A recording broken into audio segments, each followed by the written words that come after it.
Assalamualaikum warahmatullahi wabarakatuh. Iwan Filah. Konflik pagar laut yang berada di Tangerang memang terus memancing reaksi publik ya. Dan tentu saja banyak dari kita semua ingin mendengar bagaimana sebenarnya yang terjadi di tempat itu. Nah, salah satu podcast yang sangat menarik yang diadakan di channelnya Pak Abraham Samad mengundang dua narasumber yang profesi sebagai nelayan. Yang satu adalah Pak Heri dan satu lagi Pak Khalid yang memang dikenal di masyarakat luas. Nah, bagaimana keterangan tentang masalah tersebut? Mari kita simak videonya berikut ini. Terakhir nih saya pengen ngomong nih sama negara ini mau ngomong. Saya pengen ngomong sama negara. Kalau negara nggak berani sama korporasi, lingkaran yang kecil itu, saya yang akan melawan. Saya akan kerahkan rakyat Banten untuk melawan. Ingat itu. Gitu. Walaupun kecil saya berani. Gitulah, harusnya kan negara yang punya alat, apa bahasa elitnya alat tuh? Instrumen. Gitu. Negara punya banyak instrumen harusnya untuk melindungi saya sebagai rakyat. Loh, ini mah buat alat pukul, korporasi mukul saya, yang beli saya, segala macam saya kok buat mukul saya. Gitu. Awas, ingat-ingat kalau rakyat Banten udah marah, bergolak Nusantara ini. Itu. Jadi menurut Kang Khalid seharusnya negara ini hadir memberi kesejahteraan dan melindungi rakyat di Banten termasuk Kang Khalid, tapi ini sebaliknya. Sebaliknya. Harusnya kewajibannya kan itu. Iya, harus mensejahterakan rakyat. Keadilan sosial bagi seluruh rakyat Indonesia katanya kan begitu. Lah ini mau diserahin ke korporasi. Kok ini perusahaan ini menyerap tenaga kerja sekian 1.500 membantu ekonomi masyarakat. Bohong. Tai kucing. Kalaupun ada menyerap tenaga kerja, itu cuma lapangan kerja yang ada di level bawah ya. Lah ya paling ke tukang parkir, security, paling juga iya. Cleaning service. Paling banter cleaning service. Oke. Nah kita hitung tambak, laut, itu kan. Oke, penghasilannya. Padi gitu. Di situ kalau masalahnya ngomong padi nih, yang ngomong sawah. Di situ ada tukang ngegebot, di situ ada kuli ngoyos, dan bukan satu orang. Sesawah itu kalau 1 hektar tuh bisa 50 orang, 20 orang. Ada tukang ngelektor, ada pedagang pupuk, ada kuli angkut padi. Ini kan mata rantainya banyak. Terus ada penggilingan padi, di penggilingan padi ada jual beras, di dalam gilingan padi ada dedak, dedaknya buat makan ternak, makan ternaknya dijual lagi. Yuk kita hitung ini mah ya. Itu sampai tingkatannya petani tambak ada kuli jaring ikan panen, iya kan? Habis panen ada kuli ngangkut ikan bandeng dari empang ke darat, ada tukang es. Itu hilang semua ya? Iya, nanti hilang kalau durugin terus. Di situ ada pedagang pakan ikan, di situ ada pedagang bibit bandeng, di situ ada pedagang ikan dibuat kerupuk, cilok, bontot, empek-empek dan lainnya. Jadi itu hilang semua dengan adanya PSN ini ya? Karena ruangnya, sumbernya diambil. Diuruk. Jadi kita hitung aja. Jadi bukan menciptakan tenaga kerja, tapi justru memiskinkan ya, menghilangkan. Bohong kalau hitung-hitungan analisa. Misalnya proyek itu menguntungkan, misalnya kan gini, saya mikirnya. PSN itu kalau nggak salah namanya proyek strategis nasional. Iya kan? Anggaplah mau dibangun misalnya wisata atau jembatan atau tol atau apalah namanya. Yang namanya nasional itu ya harus umum, kepentingan semua orang. Semua orang umum. Tol misalnya itu bukan nasional. Ngomong misalnya apa namanya? Kalau waduk itu boleh lah ya, waduk kepentingan nasional. Pokoknya yang gratis itu nasional. Kalau masih masuknya bayar, ada orang nggak punya duit nggak bisa masuk, bukan nasional. Itu mah perusahaan. Itu perusahaan yang aku harga 1.500 jadi 2.000, 5.000. Jadi berarti keberadaan PSN di PIK 2 ini korporasi mencari keuntungan ya? Udah mencari keuntungan dan memiskinkan rakyat di sana. Penyembah berhala aja. Kang Heri nih, apa yang terjadi Kang Heri? Sebelum dan sesudah ini apa yang Kang Heri rasakan, keluarga rasakan? sebetulnya begini ya, untuk masalah pesisir Banten seperti tadi Kang Khalid bilang bahwa bukan kali ini saja kita berhadapan dengan PIK ini, gitu kan. Oke, sudah sudah berpuluh-puluh tahun. Mulai dari PIK 1 ya? Itu mulai dari PIK 1 dan pembuatan pulau-pulau palsu. Karena bahan materialnya itu diambil dari wilayah kami di pesisir utara. Nah, itu dikeruk. Nah, dampaknya sampai hari ini itu dampaknya masih terasa. Ratusan hektar, bahkan ribuan hektar tambak itu hilang akibat abrasi.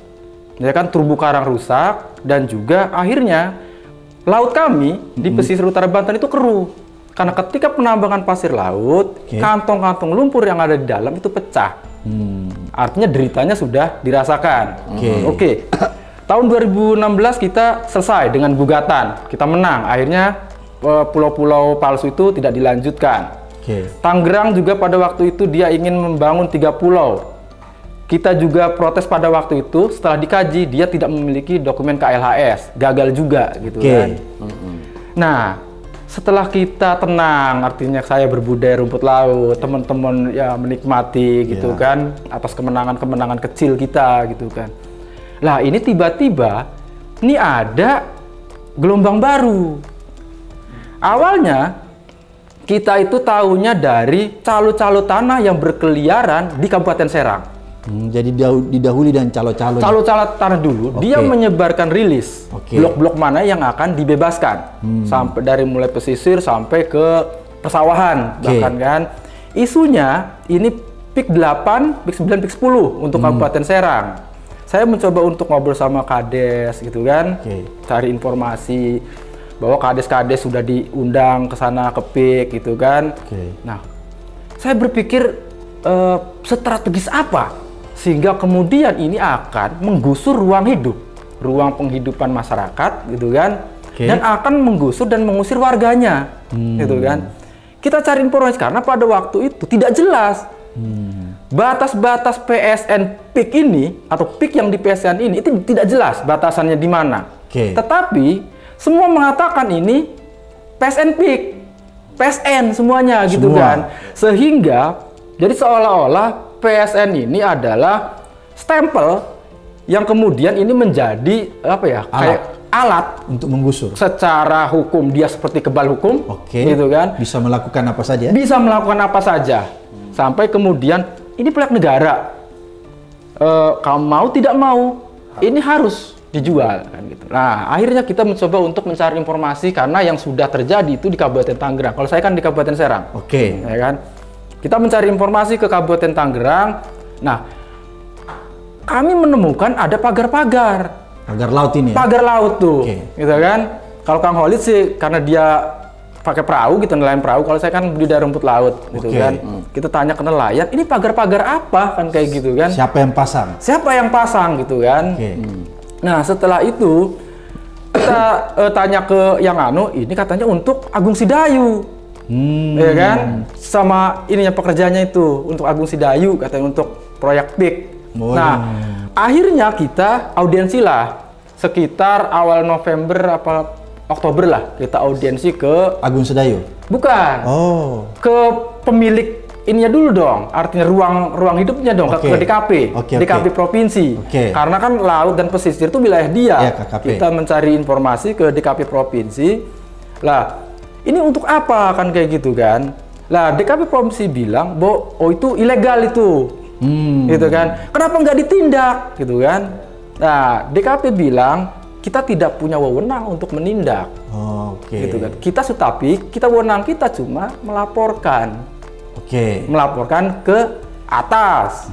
Tentu saja kalau nggak PSDKP, gitu kan, ke atasnya kan KKP lah, gitu kan. Nah, terus kemudian tidak hanya berhenti di situ, lah ternyata ada masalah juga di pembebasan lahannya, gitu tuh.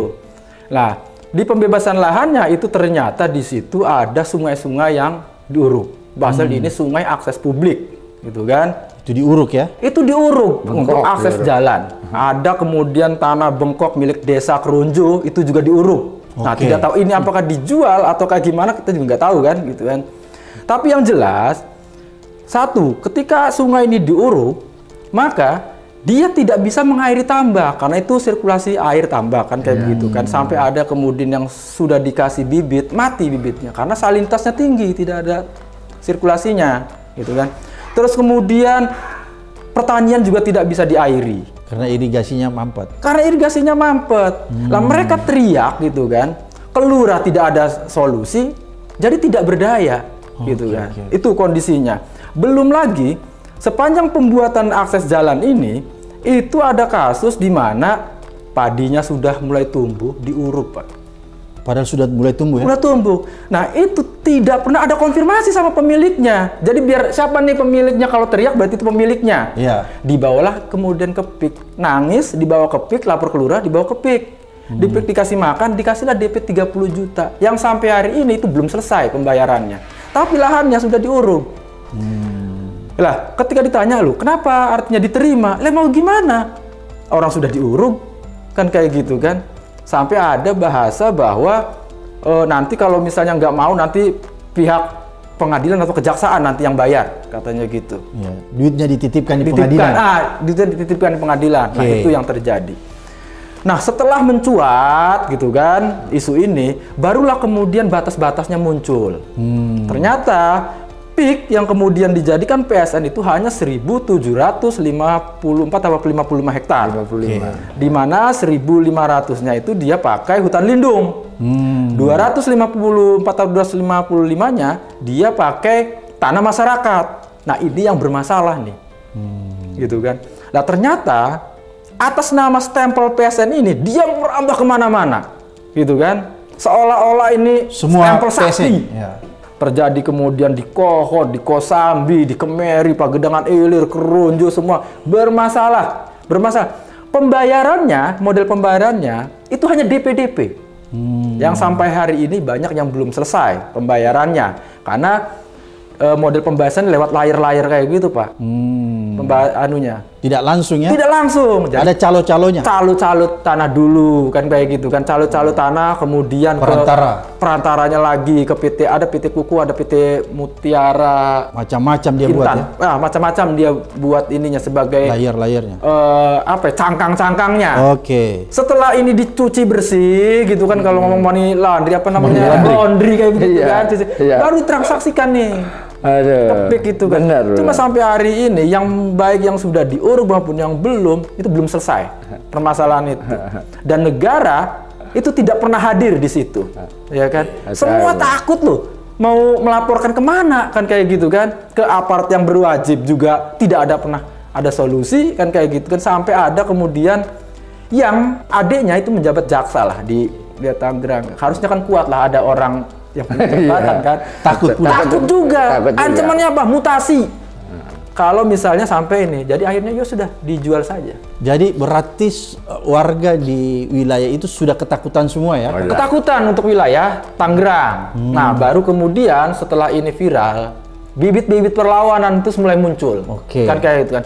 Persoalan-persoalan di lapangan itu mulai mengemuka semuanya kan, termasuk kemudian di pagar laut kan. Nah, di pagar laut itu lucunya kayak begini. Pagar laut itu kalau kita melihat sebarannya, benar tuh. Itu mengikuti sebaran PSN PIK dari mulai Muara sana sampai kemudian ke desa Muncung. Sebarannya ke situ tuh. Jadi pagarnya itu dibangun untuk sebaran wilayah PSN. Nah, kalau kita lihat itu di situ modelnya kan kayak gitu. Kita lihat modelnya seperti apa? Kotak-kotak ternyata. Jadi kalau istilah pagar itu tidak tepat. Tapi itu coupling. Coupling. Coupling laut dengan bambu. Iya. Itu kan? Benar. Jadi di batas paling akhirnya itu dikasih paranet gitu kan. Kalau kemudian di atasnya dikasih karung yang diisi tanah gitu kan. Sehingga kalau misalnya di foto dari atas ini seolah-olah coupling tambak. Benar. Paham. Nah, seolah-olah coupling tambak. Tujuannya apa? Nah, dari dulu PIK ini paling akhir reklamasi. Ya kan? Dari mulai bikin pulau palsu, PIK 1 semuanya reklamasi. Ya kan kayak gitu. Saya menduga ini juga akan direklamasi. Ya kan?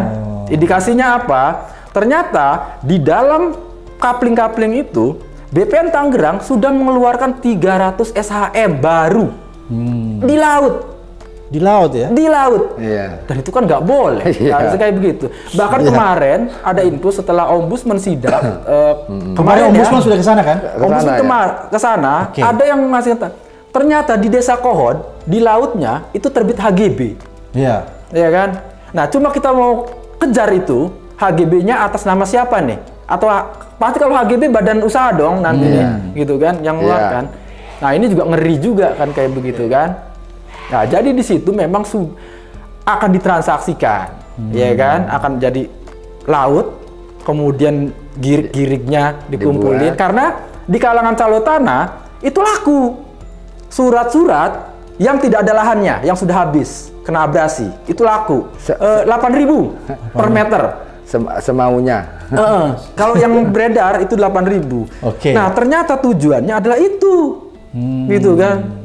Dia akan mengkampling-kampling seolah ini tambaknya masih ada, gitu kan? Ditransaksikan, lalu kemudian ini akan direklamasi. Kenapa modelnya seperti itu? Nah, ini adalah cara reklamasi yang paling murah dan cepat. Karena apa? Dia tidak mereklamasi laut, tetapi menguruk tambak. Kalau dia ansih mereklamasi laut, izinnya akan berlibat. Harus ada KLHS, ya kan, kajian hukum lingkungan hidup strategisnya, gitu kan, AMDAL-nya kan, gitu kan, sangat ribet. Sampai dulu saja Kabupaten Tangerang gagal untuk membuat 3 pulau palsu di Tangerang karena tidak punya dokumen KLHS. Nah, seperti itu apa kejadiannya, gitu. Kalau menurut saya, jadi kalau misalnya sekarang negara kebingungan mencari, saya pikir Pura-pura. Pura-pura lah. Bohong. DKP itu dia melakukan sidak itu tidak cuma sekali di DKP provinsi.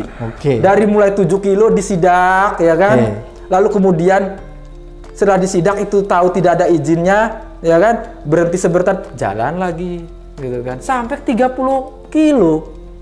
Gak mungkin lah, gitu kan? Dan tidak ada satupun yang berani menyatakan bahwa itu pihak yang melakukan, gitu kan? Tidak ada aparat yang berani menyatakan itu? Tidak ada. Padahal di situ ada yang namanya TNI AL, ada Polair, ya kan? Ada PSDKP, ada kemudian Bakamla, Badan Keamanan Laut, ada semua di situ. Diam membisu semua. Diam semua, bahkan ya seolah-olah ini misteri, kan gak masuk akal. Ini terjadi di dalam, maksudnya dekat dengan Jakarta loh.